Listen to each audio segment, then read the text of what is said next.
नाम कीर्तन। राधा राधा राधा राधा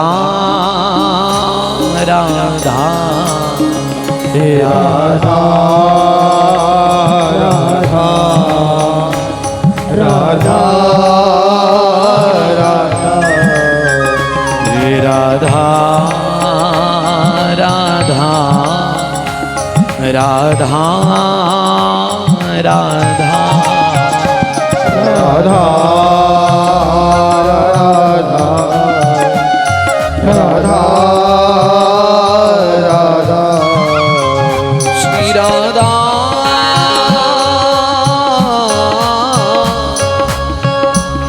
श्री राधा राधा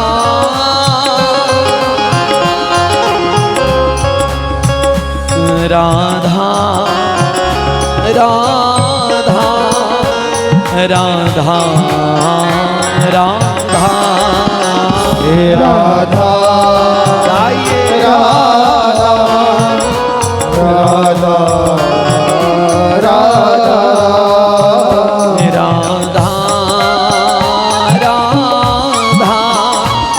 राधा राधा राधा राधा राधा राधा श्री राधा राधा राधा राधा श्री राधा राधा श्री राधा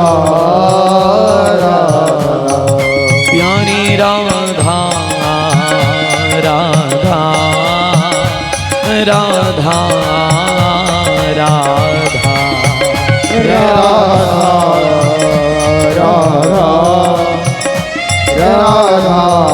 राधा जय जय श्री राधे। परम सौभाग्य है हम और आप सभी का श्री ठाकुर जी की इस दिव्य नाम चर्चा में पूज्य चरणों की अतिशय कृपा से परम सुखद आनंद हम और आप सभी को सहज सुलभ हो ही रहा है। और इसी मध्य में आज कथा प्रारंभ से पूर्व पूज्य महाराज जी ने संकेत किया था और वो संकेत चरितार्थ रूप में हम सब दर्शन कर रहे हैं। हमारे श्री वृंदावन धाम से व्यास परंपरा के गौरव स्वरूप अपनी गरिमामय उपस्थिति से पूज्य चरण हमारे बड़े भ्राता श्री इंद्रेश उपाध्याय जी कृपा पूर्वक आज हमारे मध्य में विराजमान हुए हैं। तो मैं पूज्य चरणों में आपके भावों को बहुत बहुत प्रणाम निवेदन करता। आज कथा का प्रथम दिवस और श्री महाराज जी की कृपामयी सन्निधि में यह सेवा सौभाग्य कथा श्रवण के रूप में हम और आप सभी को प्राप्त हुआ। मैंने अभी निवेदन किया ना, परम पवित्र श्रावण मास, उससे बड़ी कृपा पुरुषोत्तम मास, उससे बड़ी कृपा हरिद्वार की पुण्य भूमि, उससे बड़ी कृपा कल कल कल्लोल निनाद प्रवाहित भागीरथी श्री मां गंगा का वात्सल्यमय तट, उससे बड़ी कृपा संत सन्निधि, उससे बड़ी कृपा संत सन्निधि में श्री भगवान के सुयश का श्रवण, श्री भगवान की मंगलमय कथा का श्रवण, अत्यंत कृपा बरस रही है प्रभु की हम और आप सभी के ऊपर। तो आप सभी को ज्ञात है कि इस समय में 3 भागवत जी की कथाओं का आयोजन श्री महाराज जी के सानिध्य में यहाँ आयोजित हुआ है और उसी श्रृंखला में सबसे पहला नंबर हमारा, सबसे पहला नंबर हमारा। और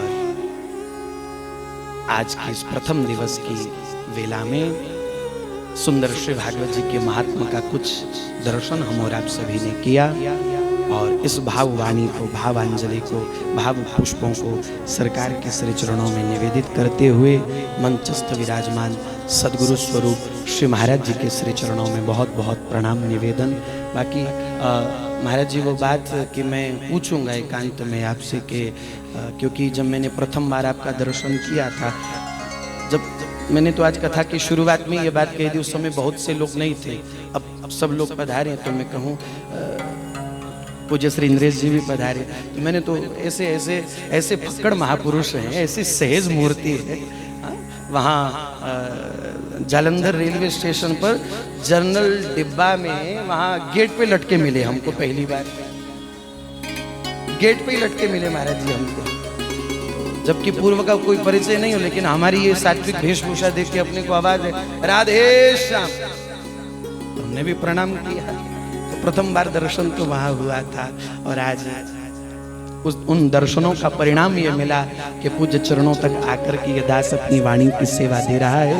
तो श्री महाराज जी के श्री चरणों में बहुत बहुत प्रणाम निवेदन करते हुए प्रथम दिवस की वेला में मैं अपनी भाववाणी को विश्राम करूं।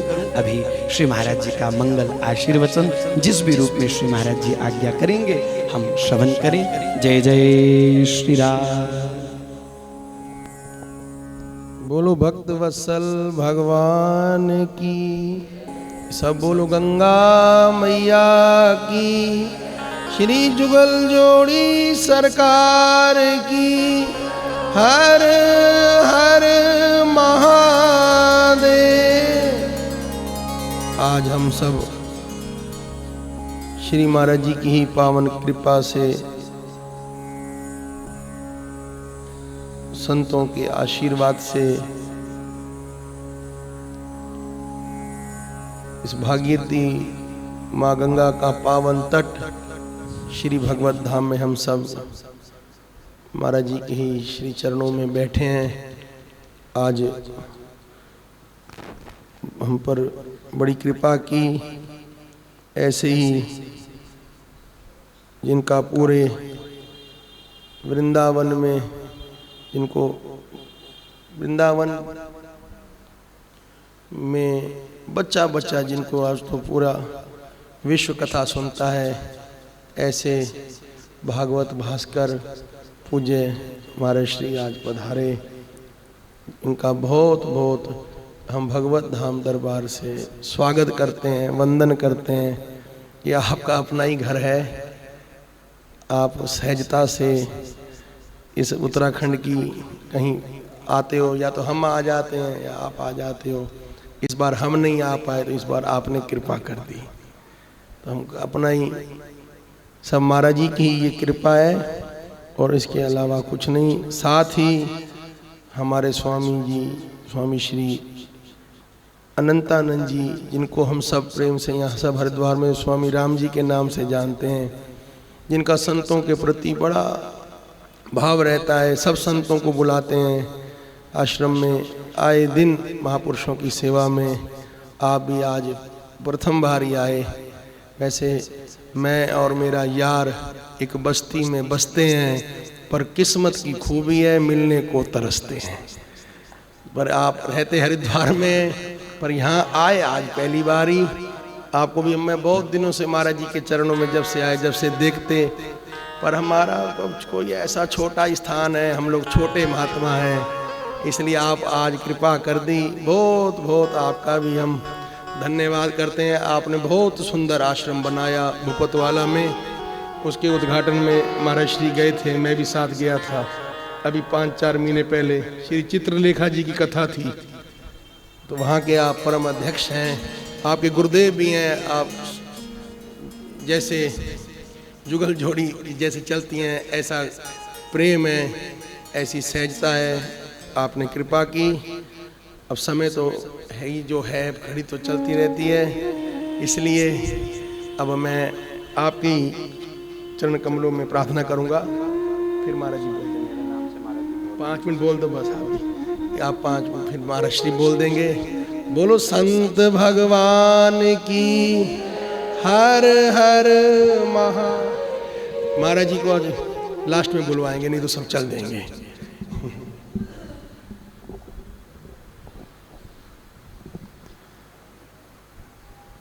परम पूज प्रातः सुमरणीय खंडा ब्रह्मंडा के मालक परम पिता परमात्मा के श्री चरणों में दंडोत प्रणाम। व्यासपीठ पर विराजमान श्री व्यास जी को दंडोत प्रणाम। इस संस्था के कर्ता धर्ता हरिद्वार के सबसे जो विद्वान महापुरुषों की श्रेणी में जो नाम लिया जाता तो महाराज श्री जी आपका नाम आता है। तो वैसे बड़ों का नाम नहीं लेना चाहिए। मैं महाराज श्री जी के चरणों में भी दंडोत प्रणाम करता हूँ। और इस संस्था के उत्तराधिकारी जी सबके लाडले सबके प्यारे, और हरिद्वार में तो इनका नाम सब संतों के साथ इतना प्यार और इतना प्रेम है, और मेरे को तो एक बड़े भाई की तरह बहुत प्यार देते हैं। महाराज श्री जी के चरणों में भी दंडोत प्रणाम। और हमारे देखो दोनों भाइयों के बीच में बैठा हूँ, एक बड़ा भाई एक, वैसे दोनों ही बड़े में ही छोटा हूँ। तो हमारे वृंदावन से जिनके दर्शन करने के लिए मैं खुद काफ़ी सालों से मेरी इच्छा थी, जब महाराज श्री जी के पूज्य गुरुदेव जी के दर्शन किए, उनकी जब कथा सुनी तब से इच्छा हो रही थी भी कभी इंद्रिश जी महाराज जी के भी हमारे को दर्शन होंगे। तो आज कृपा हुई, मैं भी पहली बार ही इनके दर्शन किए और पहली बार मिला हूँ। और इतना इन्होंने प्यार दिया, जैसे इनका नाम है वैसे ही इनका प्यार, और इतना ही बड़ा इनका हृदय है। क्योंकि जो कथाकार होते हैं, जो विद्वान होते हैं ना, विद्वानों के अंदर एक प्यार होता है, प्रेम होता है, जो हमेशा ही भगवान की कथा सुनाते हैं, भगवान का नाम का गुणगान करते हैं। तो आप खुद ही उसी रूप में विराजमान होते, तो वही प्यार हमें आज मिला है। तो मैं महाराज श्री जी के चरणों में भी दंडोत प्रणाम करता हूँ। और महाराज जी ने जो आज मेरे को पता था आज मेरे को ये कुछ ना कुछ करेंगे और सुनाएंगे। बहुत सालों से बोलते थे भी आप आओ, पर महाराज जी जब भी यहाँ पे प्रोग्राम होता, मैं पंजाब में आता हूँ, 1-2 दिन के लिए आता हूँ, तो उसके लिए मैं क्षमा चाहता हूँ। आपका प्यार ऐसे ही बना रही है। मेरा अपना घर है, तो अपने घर में तो बच्चा जब मर्जी दौड़ा आ सकता है। और बड़े भाई का प्यार तो छोटों को, आजकल देखो प्यार दुनिया में रहा नहीं है। आप आए हो, हरिद्वार की धरती पे बैठे हो, माँ गंगा के तट पे बैठे हो और भागवत जी श्रवण कर रहे हो। हरिद्वार के अंदर आप कथा सुनते हो, महापुरुषों के प्रवचन सुनते हो, सत्संग सुनते हो, बहुत कुछ सुनते हो, श्रवण करते भी, और कुछ पता नहीं साथ में लेके जाते हो या नहीं लेके जाते हो। पर हरिद्वार के अंदर आए हो ना, प्रेम के अलावा इस दुनिया में कुछ भी नहीं है। चाहे माँ का प्यार हो, चाहे पिता का प्रेम हो, चाहे बहन भाई का प्रेम हो, पर संत वाणी के अंदर बहन भाई और माता पिता पता किसको बोला गया? गरीब साधु माई बाप हैं, साधु भाई बंद, साधु मिलावे राम से काटे जम के फंद। जिन्होंने माता पिता संत को मान लिया ना, तो उसको दुनिया के अंदर कोई भी ताकत ना हरा सकती है, ना उसको डिगा सकती है। और रही बात बैकुंठ की, हम कहते हैं स्वर्ग और स्वर्ग की क्या बात है, सतलोक में जाके विराजमान हो जाओगे जिस संत का आशीर्वाद आपके साथ है। तो गंगा स्नान आप डेली रोज करें और गंगा माई की शुद्धता का ध्यान रखें, क्योंकि माँ का जो आंचल होता है वो बहुत पवित्र होता है। जो माँ की गोद के अंदर जो गंदगी फैलाता है, तो माँ भी उसको माफ़ नहीं करती है। गंगा माई हमारी माँ है, तो यहाँ का पवित्रता का ध्यान रखिए। और प्यार यहाँ से सीख के जाओ, तो प्यार के अलावा कुछ भी नहीं। देखो हम भागवत जी श्रवण करते हैं, हम कहते हैं, आज मैं महाराज श्री जी की कथा श्रवण कर रहा था, तो महाराज श्री जी का एक बहुत अच्छा प्रसंग चल रहा था। हम ज़्यादातर भगवान कृष्ण को किस रूप में देखते हैं? रासलीला के रूप में देखते हैं। कभी आपने ये सोचा जिसका जन्म जेल के अंदर होया हो, 1-2 श्वास लेते ही माँ की गोद को छोड़ना पड़ गया, कुछ श्वास लेते ही पिता की गोद को छोड़ना पड़ गया, और थोड़े बड़े हुए जिस नगर में पले वो नगर छोड़ना पड़ गया। कभी भगवान कृष्ण की वो पीड़ा को तो देखो ना, अब सिर्फ प्रेम प्रेम, नाचना गाना भी भगवान ये वो, इतनी गोपियाँ थी, इतनी शादी हुई। तो देखना है तो उस भगवान की वो तपस्या देखें, भगवान का वो त्याग देखें। ऐसा त्याग जब हमारे अंदर आ जाएगा तभी हम परमपिता परमात्मा दूर नहीं है। मोह को कहाँ ढूंढे रे बंदे, मैं तो तेरे पास में। परमात्मा दूर नहीं है। लास्ट पंक्ति के अंदर कबीर साहब जी कहते हैं, खोजी होए तुरंत मिल जाऊं, एक पल ही की तलाश में। कहें कबीर सुनो भाई साधो, मैं तो हूँ विश्वास में। परमपिता परमात्मा हमारे विश्वास के अंदर है, हमारे दिल के अंदर बैठा है। उसको पाना कोई बड़ी मुश्किल की बात नहीं है, बहुत आसान है।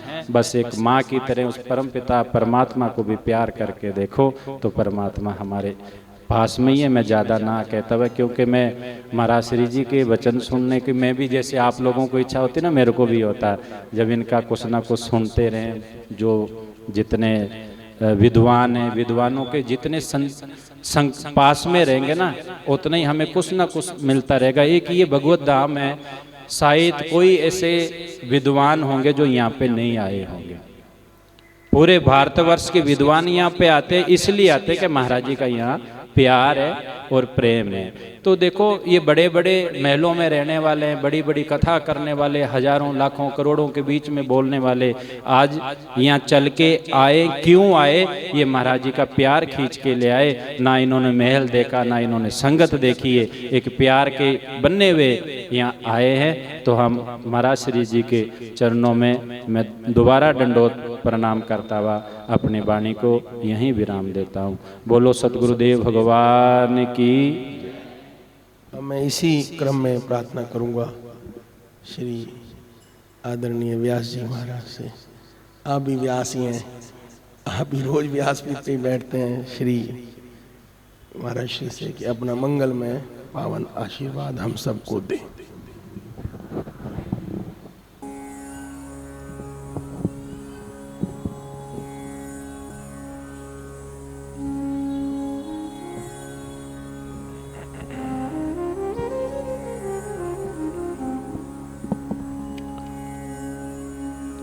हरि ओम।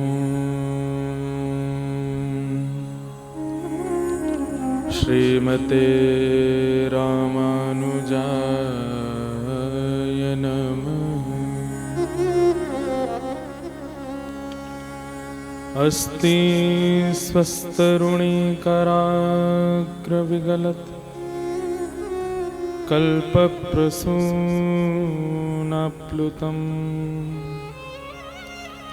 वस्तु प्रस्तुतवेणुनादलहरी निर्वाण निर्व्याकुलम्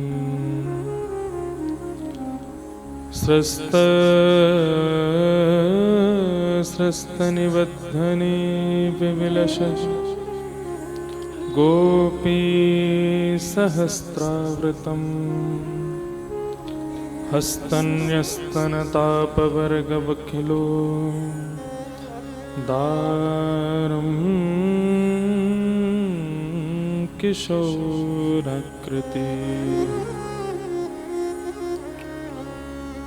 लक्ष्मीनाथ समारंभां नाथयामुनमध्यमाम्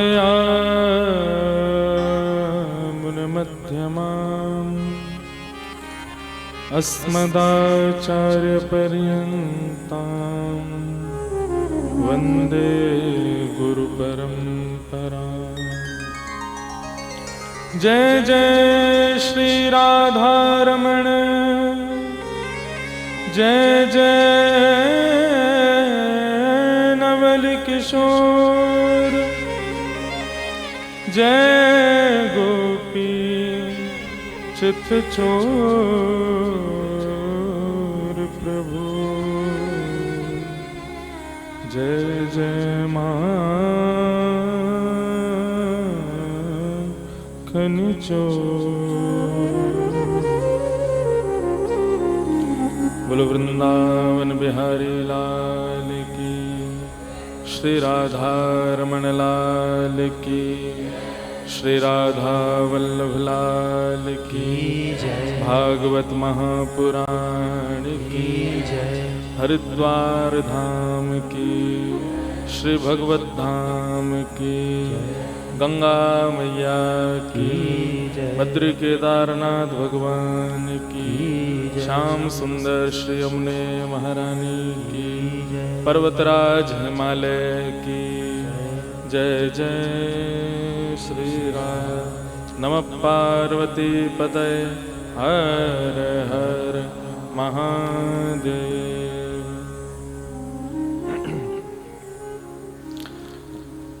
परम मंगल में प्रात प्रखलेश्वर अकारण करुणा वरुणालय भक्त वांछा कल्पतरु तड़िद्वित विनिंदित पीतांबरधारी श्री बालकृष्ण लाल की वांग्मयी प्रतिमूर्ति हम आप सबके मध्य में विराजमान श्रीमद् भागवत को बारंबार प्रणाम। व्यास मंच को सुशोभित कर रहे और इस सुंदर सभागृह को अपनी वाणी से आनंदित कर रहे व्यास स्वरूप परम पूजनीय श्री अतुल कृष्ण शास्त्री जी महाराज को बारंबार प्रणाम। हम आप सबके मध्य में साक्षात हमने वशिष्ठ जी को नहीं देखा, हमने गुरु विश्वामित्र को नहीं देखा, सांडिल्य मुनि श्री गर्गाचार्य जी को नहीं देखा, परंतु इन सबके एक भूत स्वरूप साक्षात हमारे पूज्य भगवत धाम वाले महाराज जी को हमने देखा है, जिनको देखने पर ऐसा लगता है कि वशिष्ठ जी ऐसे ही रहे होंगे, गुरु विश्वामित्र ऐसे ही रहे होंगे, सांडिल्य मुनि और श्री गर्गाचार्य जी भगवान के कुल पुरोहित ऐसे ही रहे होंगे, इतने विद्वान, जिनके मुखमंडल को देख करके हमारे पूज्य पिताजी बहुत अच्छी बात कहते हैं, जिसको देख करके प्रणाम करने का मन ना बनाना पड़े, अपने आप हाथ जुड़ जाएं, सर झुक जाए, समझो वो साक्षात कोई दैवी शक्ति से युक्त है। महाराज जी का स्वरूप ऐसा ही, आप कहीं भी चले जाएंगे तो आपको देख के ऐसा हो ही नहीं सकता कोई प्रणाम ना करे। गौर नास्तिक से नास्तिक भी किनारे हो जाएगा, थोड़ा सम्मान करेगा, हाथ जोड़ेगा, आपको देखते ही अपने आप हाथ जुड़ जाते हैं। तो ऐसे हमारे पूज्य महाराज जी और साथ में विराजमान साक्षात हमने हनुमान जी को नहीं देखा, हमने बलराम जी को नहीं देखा, हमने नृसिंह भगवान को नहीं देखा, पर हमने हमारे मस्तराम बाबा देखे।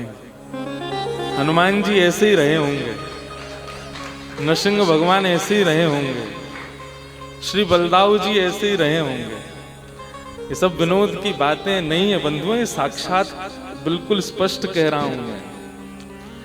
हमारी गंगा मैया के कई पुत्र हैं हरिद्वार ऋषिकेश में, लेकिन उनके सबसे प्रिय पुत्र हैं हमारे पूज्य महाराज जी। गंगा मैया से इतना प्रेम करते हैं, आपके सानिध्य में 7 दिन जो रह ले, हमने तो कथा की थी हापुड़ में, 7 दिन में गंगा मैया का भक्त, वो 7 दिन तो बहुत दूर की बात, 7 क्षण आपके साथ रह ले, गंगा मैया का भक्त नहीं हो जाए तो कहना।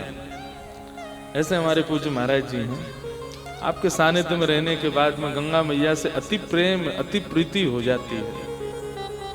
और ये भगवत धाम स्थान, महाराज जी अभी कह रहे थे कि कथाएं होती हैं वहां रहते हैं, यहाँ पर आए। मैं तो महाराज जी शायद सबको पता भी नहीं हो, पर यहाँ तो मैं कथा भी कर चुका हूँ। लॉकडाउन में जब सब बंद था, तब हरिद्वार में केवल एक गाड़ी घूमती थी महाराज जी की, और हम घूमते थे साथ में। और जब सब बंद था तब हमने यहाँ कथा की थी, महाराज जी सुनते थे, 2-4 लोग और सुनते थे, तब यहाँ कथा 3-4 दिन सुनाई थी महाराज जी, 4 दिन का यहाँ प्रवचन किया था। भगवत धाम तो जब मुझे कथा के लिए हरिद्वार ऋषिकेश आना होता है तो बड़े बड़े आश्रम में जाते हैं, लेकिन जब गोपनीय रूप से हरिद्वार आना होता है तो मैं यहीं आता हूँ। और यहाँ ऊपर हमारा कक्ष है, वहीं रुकते हैं, लाल जी भी विराजते हैं, हम भी विराजते हैं, महाराज जी के संग खूब आनंद करते हैं। अमरापुरा घाट वो तो हमारा घर का सा हो जाता है, महाराज जी के संग जाते हैं तो महाराज जी का इतना स्नेह दास को प्राप्त है। बड़े महाराज जी की बड़ी कृपा है। हमारे लाल जी के उत्सव में महाराज जी कितने भी व्यस्त हों निश्चित पधारते हैं। इस बार नहीं आए अयोध्या, लेकिन अगली बार द्वारिका में आप पधारेंगे निश्चित, बड़े महाराज जी भी आएंगे। और अभी अभी जिनसे आज मेरा भी पहला मिलन हुआ, हमारे पूज्य श्री राम जी महाराज, बहुत सरल स्वभाव के। ऋषिकेश में कथा चल रही है, सुबह के सत्र में आप श्री पधारे। उसके बाद महाराज जी अधिक मास पुरुषोत्तम के कई नियम चल रहे हैं, मैं नियम करता रहा, महाराज जी तब भी बैठे रहे, बोले कि नहीं आज आपको लेके ही चलेंगे। तो मैंने कहा आप अपने आश्रम ले चलो, उससे पहले हम वहाँ ले चलें जहाँ आपने बड़े वादे किए जाने के, गए नहीं हो। मैंने चलो भगवत धाम, तो हम इनको यहाँ ले आए। तो आपका भी बड़ा सहज सरल स्वभाव, और आप बैठे सब श्रोताओं को बहुत बहुत जय श्री कृष्ण, जय सिया राम, जय श्रीमन नारायण। पुरुषोत्तम मास और श्रावण के सहित पुरुषोत्तम मास, मानो हरि और हर, शिव और नारायण दोनों एक दूसरे के गले में गलवैयां डाल के खड़े हैं, और हम आप सब लोगों पर कृपा कर रहे हैं। ये पुरुषोत्तम मास में कथा श्रवण करना अपने आप में अत्यद्भुत है, लेकिन बहुत सावधानी से सुनिएगा। थोड़ी बात कह के मैं कथा करने नहीं आया, मैं तो सुनवे आया हूँ और महाराज जी के मिलवे आयो, लेकिन थोड़ी बात कुछ कह दूं, मन में आ रही है। पुरुषोत्तम मास में लोग पूछते हैं महाराज जी सबसे बड़ा नियम बताइए, कोई सबसे विशिष्ट नियम क्या है पुरुषोत्तम मास में। तो घूम फिर के हम लोग यही बता देते हैं, कथा सुनो, गंगा स्नान करो, तीर्थ यात्रा करो। पुरुषोत्तम मास में इससे बड़ा नियम, श्रेष्ठ नियम कुछ नहीं है। परंतु पुरुषोत्तम मास का सबसे श्रेष्ठ नियम है भागवत श्रवण। तो अपने स्थान पर है ही, पर भागवतों का दर्शन। भागवत किनके कहते हैं? जो भगवान के हैं, ऐसे वैष्णवों का दर्शन, ये पुरुषोत्तम मास की बड़ी बड़ी श्रेष्ठ उपलब्धि है। यदि कोई वैष्णव एक महीने तक रोज केवल कुछ ना करे, वैष्णवों का दर्शन करे, संतों का दर्शन करे, भक्तों का दर्शन करे, उस मात्र से पुरुषोत्तम मास सफल हो जाएगा। एक बार नारद जी महाराज ने, ये कोई मैं अपने मन की बात नहीं कह रहा, नारद जी ने भगवान श्रीमन नारायण से पूछा कि पुरुषोत्तम मास की महत्ता क्या है, पुरुषोत्तम मास का महत्व क्या है, ये बताइए। तो भगवान नारायण बोले कि नीचे तालाब, एक अमुक नाम का स्थान है, वहां पर एक तालाब है, उसमें एक मछली है, उससे जाके पूछो। तो नारद जी बोले मछली से पूछो? बोले हम जो कह रहे हैं वो करो बस। भगवान की बात मान करके नारद जी आए, तालाब में जो बताया था भगवान ने, वहां एक मछली थी, उससे जाकर के नारद जी बोले भैया पुरुषोत्तम मास की क्या विशेषता है। तो मछली बोली कि सामने एक गौशाला है, वहां पर गाय एक बछड़े को जन्म दे रही है, उस बछड़े से जाके पूछो। और ऐसा कह के मछली प्राण त्याग दिए। नारद जी महाराज बोले ये क्या हुआ, ये मर क्यों गई? तभी नारद जी गए, सामने जो बताया था, गौशाला में एक बालक ने जन्म लिया था, एक बछड़े ने। उस बछड़े के जन्म लेते ही नारद जी बोले भैया बहुत बहुत बधाई हो आपको, आपका जन्म हुआ है, पर हम पूछना चाहते हैं अधिक मास पुरुषोत्तम मास का महत्व क्या है। बछड़ा बड़ा प्रसन्न हो गया, प्रसन्न होकर के बोला नारद जी सामने वृक्ष पर एक तोते ने एक बालक को जन्म दिया है, उस बालक से जाकर के पूछिए। और ऐसा कहकर के वो बछड़े ने भी प्राण त्याग दिए। नारद जी उस तोते के बालक के पास गए, बोले भैया पुरुषोत्तम मास की विशेषता क्या है, तुम्हें ही बता दो, जिससे पूछता हूं वो प्राण त्याग देता है। तोते ने कहा कि अभी अभी इस नगर के राजा के पुत्र ने जन्म लिया, आप जाकर के उससे पूछो। और ऐसा कहकर के उसने भी प्राण त्याग दिए। अब नारद जी घबरा गए, बोले कहीं मैं राजा के यहाँ गया और उसके बालक से मैंने पूछा, कहीं उसने भी प्राण त्याग दिए तो राजा तो मुझे जेल में बंद कर देगा। ये कहीं ठाकुर जी की कोई लीला तो नहीं है? पुरुषोत्तम मास की विशेषता पूछने में निकला हूं, सब प्राण त्याग देते हैं। नारद जी उस बालक के पास गए, राजा के यहाँ गए, राजा के यहाँ बालक ने जन्म लिया। राजा को जाकर के सारा वृत्तांत बताया। राजा बड़ा प्रसन्न कि मेरे पुत्र जन्म लिया, और जन्म लेते ही नारद जी पधारे मेरे घर। नारद जी ने कहा भैया देखो प्राण मत त्यागना, हमको ये बताओ पुरुषोत्तम मास का महत्व क्या है। तो वो बालक प्रसन्न हो गया, भगवत कृपा से जन्म लेते ही बोलने लगा। और बोलते हुए नारद जी से बोला, हे नारद जी, मैं पहले अपने प्रारब्धों के अनुसार एक मछली बना था, परंतु पुरुषोत्तम मास में आप जैसे भगवत भक्त का दर्शन करके मैं अपने उस मत्स्य प्रारब्ध के कारण जिस योनि में गया था, वहां से मुक्त होकर के मैं गाय बन गया, गाय का बछड़ा। तब उस बछड़े के रूप में आपका दर्शन किया, वहां से प्राण त्याग दिए, उस प्रारब्ध से भी मैं मुक्त हो गया, तो मैं एक तोते का बालक बना। आपके दर्शन से मैं अपने उस प्रारब्ध से भी मुक्त हो गया। आज एक नगर के राजा के यहाँ पुत्र लेकर के जन्म हुआ है मेरा। यह पुरुषोत्तम मास में संत दर्शन का यही फल है। और यही बात विश्राम नहीं हुई, अंतिम जन्म है। मानव जन्म क्या है बंधुओं? मौका। क्या है? मौका, निकलने का मौका, प्रस्थान का मौका। ये हम सबको ठाकुर जी ने मौका दिया। हम मानव बन के बैठे, बोले अब तेरे को हम मौका दे रहे हैं, अब तू निकल के दिखा इस योनि से, अपने आवागमन के चक्कर से बस बच के दिखा। ये मौका दिया हमको मानव बना करके ठाकुर जी ने। नारद जी का दर्शन करके वो बालक बोला कि महाराज एक राजा का पुत्र बन गया, लेकिन ये कोई श्रेष्ठता तो है नहीं। अब आपका दर्शन करके मैं प्राण त्याग रहा हूं और सीधे श्रीमन नारायण के चरणों की प्राप्ति करूंगा, दोबारा पृथ्वी पर नहीं आऊंगा। यही है पुरुषोत्तम मास में भागवतों के दर्शन की महिमा। और यहाँ इतने सारे भागवत दिख रहे हैं आपको। भागवत मतलब कौन? जो केन प्रकारेण कैसे भी ठाकुर जी को अपना मानते हैं और स्वयं ठाकुर जी के, वो भागवत हैं। तो पुरुषोत्तम मास में कोई नियम करो मत करो, लेकिन एक चीज करो, कोई भी संत वेश में दिखे, तिलक में दिखे, कंठी माला में दिखे, किसी भी प्रकार से भागवत वेश में दिखे, उसको साक्षात भगवत भाव जान करके प्रणाम कर लेना। बस आप ये समझ लो, आप अपने पुनरपि जननम पुनरपि मरणम के चक्कर से बच रहे हो, जितने वैष्णवों का दर्शन कर रहे हो। ये पुरुषोत्तम मास है बंधु। यहाँ पर सब कुछ मल्टीप्लाई इनटू 1000 हो जाता है। आप 7 दिन कथा सुनोगे, लेकिन चित्रकेतु के यहाँ रजिस्ट्रेशन होगा 10,000 कथाओं का। क्यों? बोले कि सब आपने सुना है, वो सब मल्टीप्लाई इनटू 1000 हो गया। 1000 कथा सुन लिया आपने, ऐसा लिखा जाएगा, क्योंकि सब अधिक होता है, इसीलिए इसको अधिक मास भी कहते हैं। इसलिए भैया ये पुरुषोत्तम मास के सहित श्रावण मास, और उसमें भी गंगा जी का तट, हरिद्वार में भी भगवत धाम में भी ऐसे महाराज जी की सन्निधि में कथा, ऐसे रसिक वक्ता, इतने सुंदर स्थान वातावरण में आप कथा सुन रहे हैं।